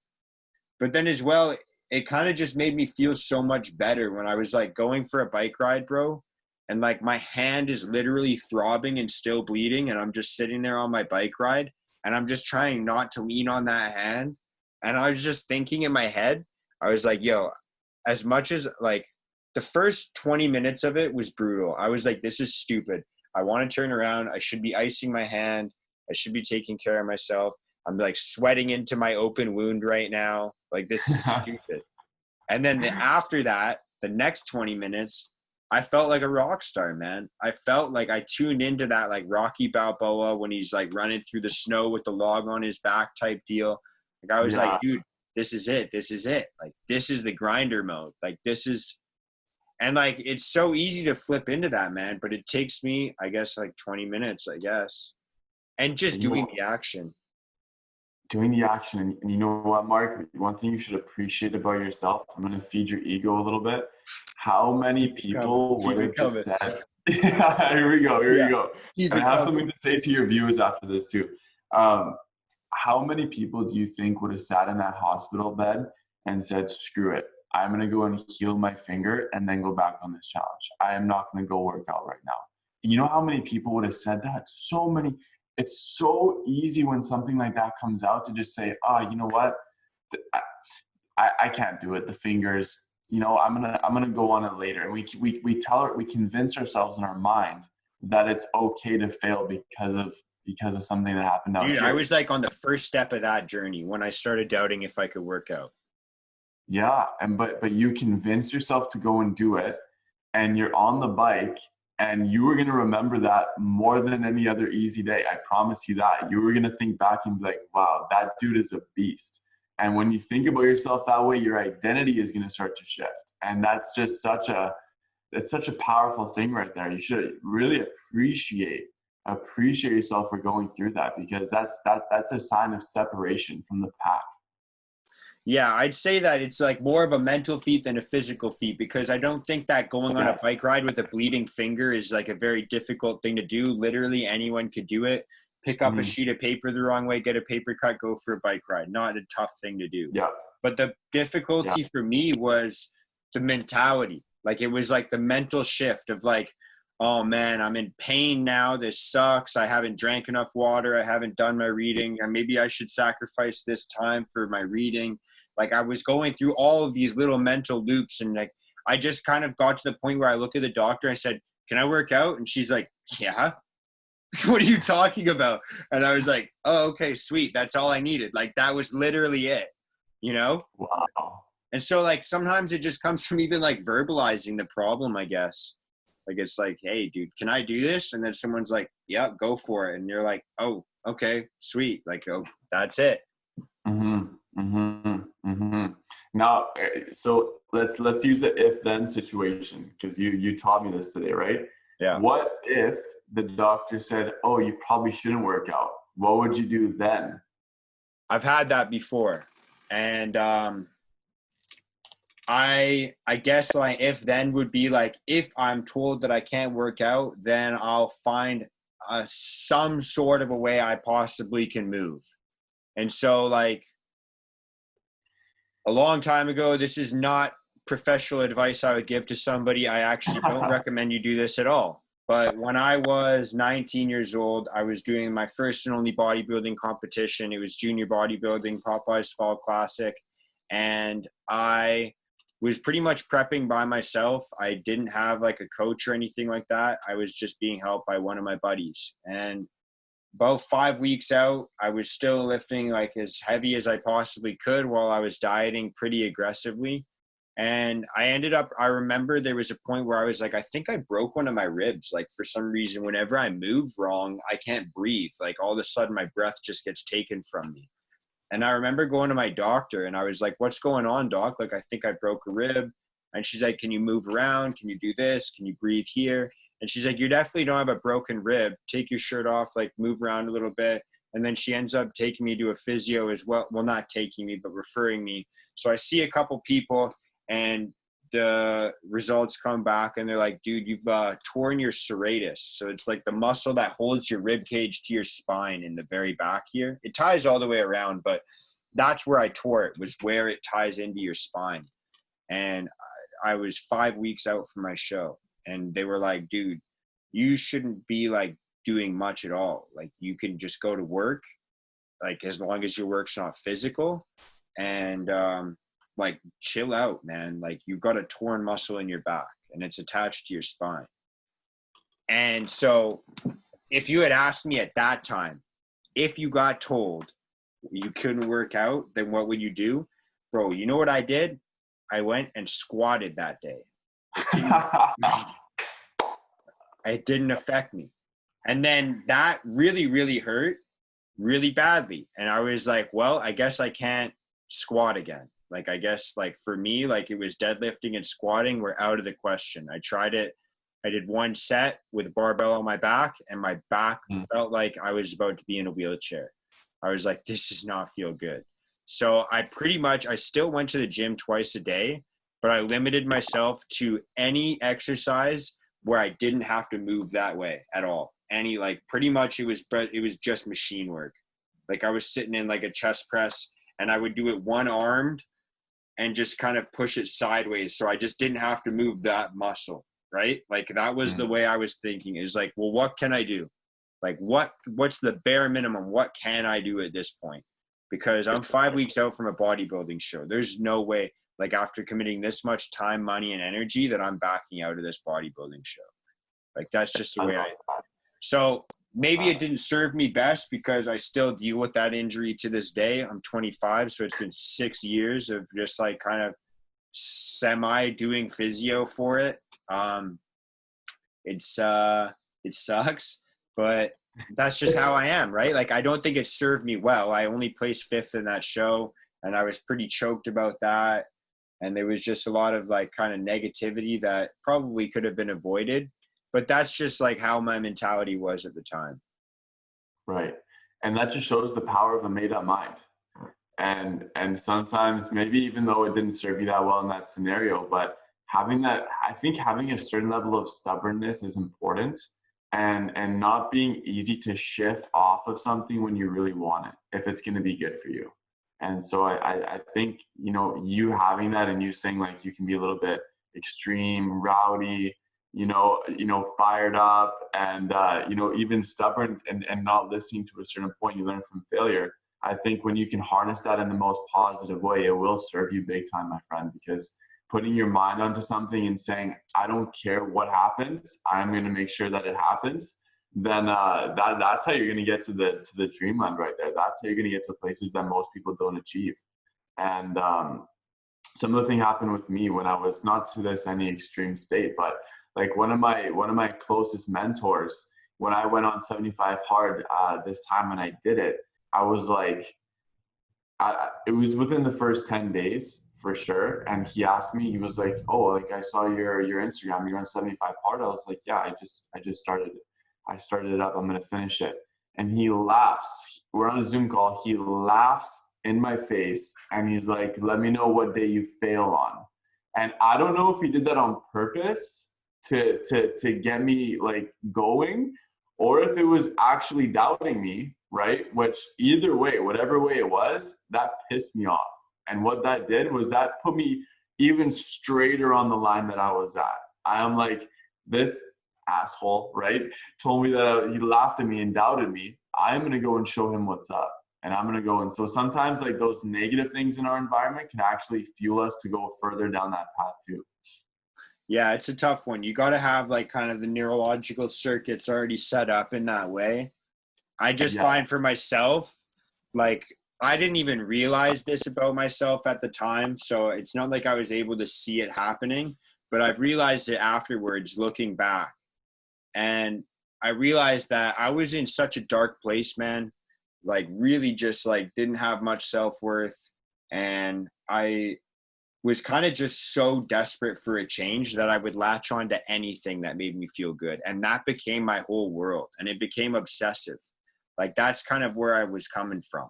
It wasn't like oh, I can push through anything, or, like I can achieve anything I want. Like it didn't come from like that, like kind of alpha male mentality that you see all over Instagram. Like it was just kind of at the time I was looking back at it. It's like, dude, I was just so desperate for a change and so desperate to feel any confidence or feel good. I was willing to give up anything. I was like, if I tear a muscle in my back, dude, it's not like I'll feel worse than I do already. Like I just felt so bad, man, that I was just so desperate for a change. And I think that like kind of it's something that translates later on. Like it's something that kind of translates later on to the point where like that's where you see these guys that are portraying that alpha. If they are the real genuine thing, like that's where it comes from. Is like a hunger or a desperation from the beginning. And then like you said, they've learned how to harness it afterwards to use it in positive ways. Yeah. You have to already be so set on it and so intentional about it for that to help fuel it. Absolutely. Absolutely. I think, yeah, getting out of that dark spot is one of the most challenging things, that we can ever go through. But if I look at the dark things in my life, they're the most prominent memories that I have because they were so traumatizing.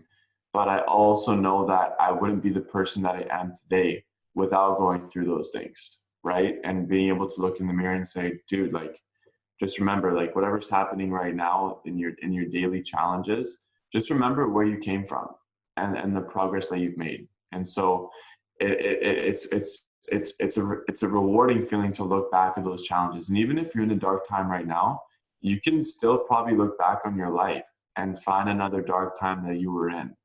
Maybe it's not as severe or intense, but you can look back at that for an opportunity to learn and find out how you got out of that time, right? What were some of the steps that you took? Who were some of the people that you were around, right? What were some of the conversations that you had or the things that you eliminated from your life? And so sometimes just looking back in the past and using it as a good teacher, it can even help you through that dark time as well. I just want to say, Mark, I love what I love about your show and what you're all about is that you're so right when you say a lot of the males on Instagram are very alpha and it's very like success, like this, that, buying, whatever it may be. But I come on your show and I see your level of vulnerability and I see you coming out here and saying, I've struggled with mental health, right? I've been through darkness. A year ago was one of the most challenging points in my life. And what I want to let you guys know is that I'm here for you. I listened to you say that a few times on your episodes. And I was like, dude, like this is what people need to hear. And so I'm so appreciative of what you're doing. And I'll support you in any which way that you need help with to get your voice out there to the higher level. Absolutely, bro, because I think that men with this level of vulnerability that you have are the strongest men out there.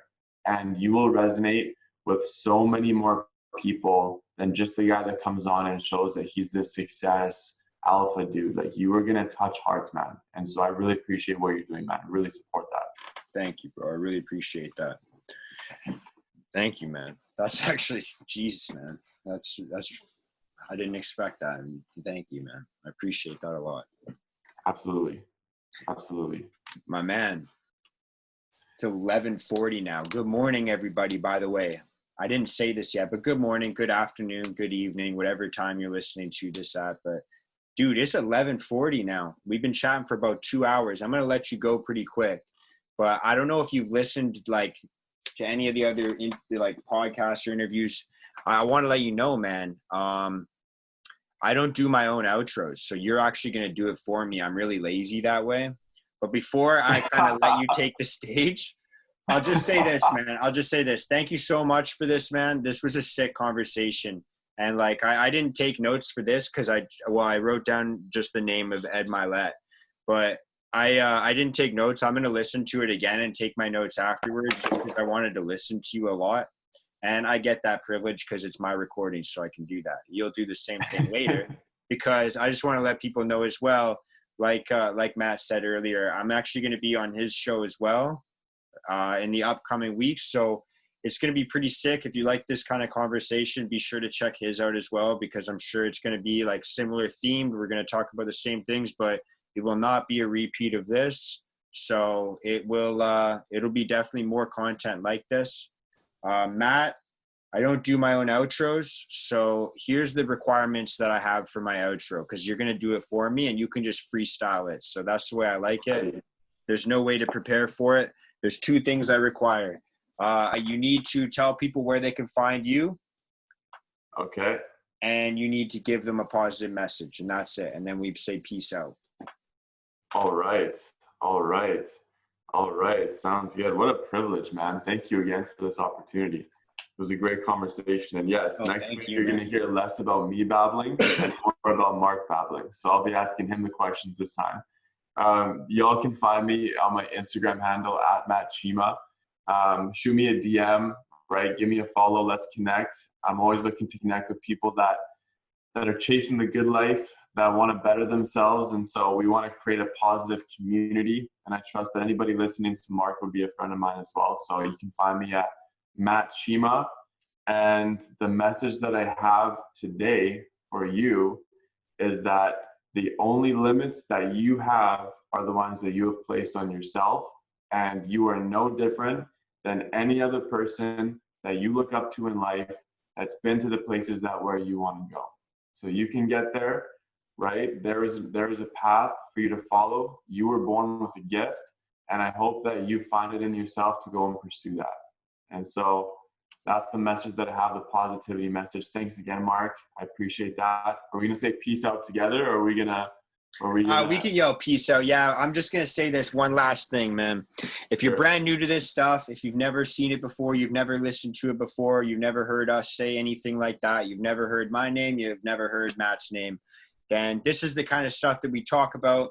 If you find this kind of content interesting or helpful or useful or entertaining, then please, all I ask is that you just kind of like tell it to a friend that wants to kind of improve their life. Tell it to a friend that just maybe has struggled or is struggling or just wants to kind of carve a new path.